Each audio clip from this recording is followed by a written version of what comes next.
problem. Today, UK has published a paper. If internet keeps on growing at the same rate it is growing today, there will be no electricity available except for the internet. Now imagine UK, which has a very efficient internet, but without electricity for any other purpose. Will it be a sustainable UK? It's a paper from UK, but probably the situation is all over the world. So you can't have lopsided development of anything. Everybody has internet, but not food to eat. Will that be a word which will be appreciated? Certainly not. And therefore, this balance has to be struck.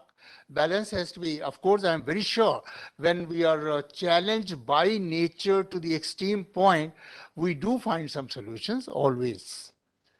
I remember long before in England, there used to be, the mode of transport used to be horse carriage.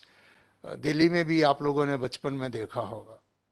And when horse carriage is the mode of transport, the dung of the horses on the streets was obviously piling up. And somebody used nice statistics to prove if population keeps on rising at the same rate, we will need so many more cars and therefore so many more horses. So there will be so much shit on the road, and ultimately the heap of the shit will not allow you to enter your houses. That's a published result. Nobody thought neither the horses will remain to drive the carts, nor the horse carts will be required for transport. There will be better means. So there would be better means for something. Maybe we think of much more efficient computing and all that. A colleague of mine mentioned here about the changes and the necessity of coping up with the changes. I think Professor Hoda himself. And he was trying to bring out how online education and online conference was being resisted to begin with, but now it has become a question of survival. If the conference had to continue, we had no option but to go online. And last year it was completely online. This year also, till day before yesterday, it was completely online. Only when Professor Jamin made it clear that he is coming in person. So I was asked to give him company and join in face-to-face mode on this conference. The point is, UGC of this country, AICT of this country, I hope you have heard of these organizations, have given a statement in the Supreme Court just 4 years before that online education cannot be accepted. And people have had their degrees already earned cancelled.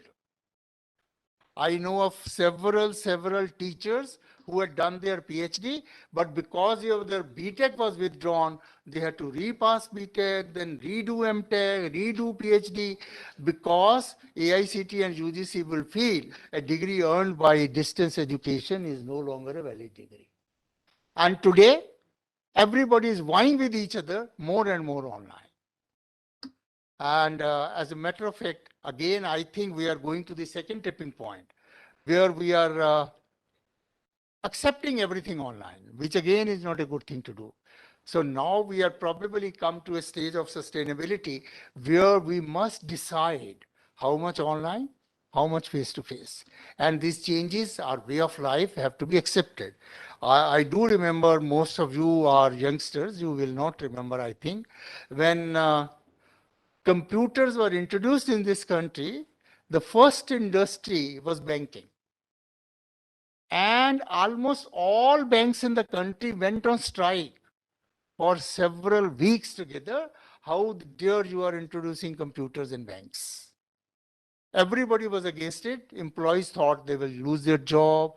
Customers will feel computers will fudge their data, and so on and so forth. So there was everything against using computers in the banks.